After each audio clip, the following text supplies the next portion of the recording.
नुमानी जी, आजकल पढ़ा लिखा नवयुवा रोजगार के लिए दर-बदर की ठोकरें खा रहा है। इस विषय को लेकर के आप क्या कहेंगे? जी, बेरोजगारी को लेकर के जिस तरीके से आपका जो एक बड़ा सवाल है, इसमें मैं ये कहना चाहता हूं कि अभी लगभग मुझे लगता है कि 3 या 4 दिन पहले ही की बात है कि भारतीय जनता पार्टी के ही सांसद वरुण गांधी ने पीलीभीत में पूरी जनता के सामने और मीडिया के सामने ललकार कर ये कह रहे थे कि इस देश में लगभग करोड़ों ऐसी नौकरियां हैं जो रिक्त हैं, खाली हैं हर एक विभाग में, लेकिन सरकार इसे भरने का कार्य नहीं कर रही है। तो ये एक बड़ा मुद्दा है, एक बड़ा सवाल है। और मैं ये भी कहना चाहता हूं कि जब 2014 का लोकसभा चुनाव चल रहा था, उस टाइम देश के माननीय प्रधानमंत्री जी ने जनता के सामने चीख कर चिल्ला कर केवल एक ही बात कह रहे थे कि काश अगर मेरी सरकार केंद्र में आती है तो 1 साल में लगभग हम 2 करोड़ नौजवानों को नौकरियां देंगे। लेकिन जिस दिन से आज इनकी सरकार को 9 साल से भी ज्यादा होने जा रहा है, किसी भी नौजवान को नौकरियां नहीं मिल रही है। वो दर बदर की ठोकरें खा रहे हैं और मजदूरी, पढ़ा लिखा नौजवान वो मजदूरी करने पर बेबस है। इसलिए जब वो मजदूरी नहीं करेंगे तो अपने बच्चों की परवरिश कैसे करेंगे, अपने माता पिता की देखभाल कैसे करेंगे? इसलिए एक बड़ा सवाल है। और मैं ये भी कहना चाहता हूं कि शहीदों के असंख्य बलिदानों से ही हमारे देश को आजाद कराया गया था।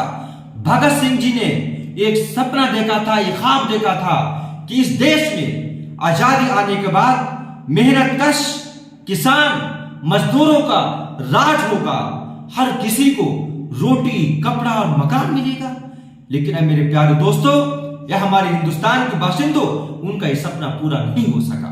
इसलिए आज के समय में जो भी हमारे देश के पॉलिटिशियन है, जो भी हमारे देश के राजनेता है, वो केवल अपने फायदे की राजनीति कर रहे हैं। अपने फायदे के हिसाब से वो नौकरियां निकाल रहे हैं, अपने फायदे के हिसाब से वो लोगों को रोजगार देने की कोशिश करते हैं। अगर उन्हें ये लगता है कि हमें, हमारी पार्टी को या हमें किसी भी तरीके से कोई भी फायदा नहीं है, तो किसी भी तरीके से देश की जनता के लिए, देश के नौजवानों के लिए, देश के किसानों के लिए, देश की मां बहनों के लिए किसी भी तरीके से कोई भी बड़ा कदम उठाने के लिए वो मजबूर है।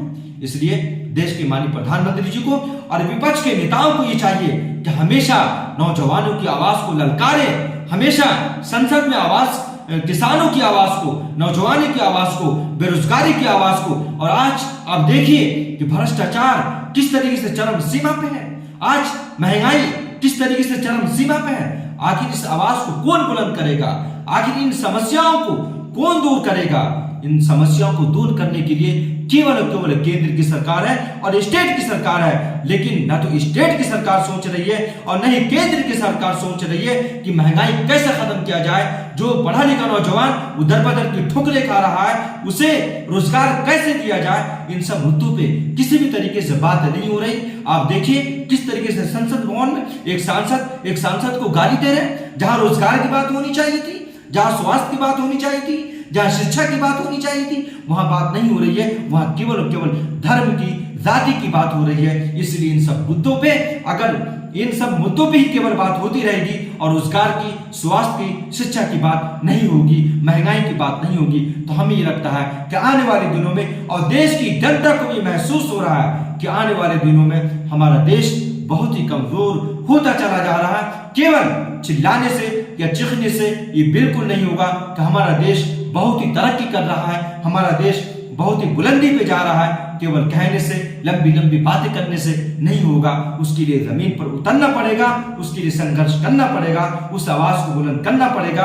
और आज बहुत ही अफसोस के साथ मुझे ये भी कहना पड़ रहा है कि विपक्ष के नेताओं ने अपनी आवाज को पूरे तौर पर उन्होंने बंद कर रखा है, इसलिए कि अगर हम बोलेंगे तो कहीं ऐसा ना हो कि मुझे जेल के सलाखों के पीछे भेज दिया जाए।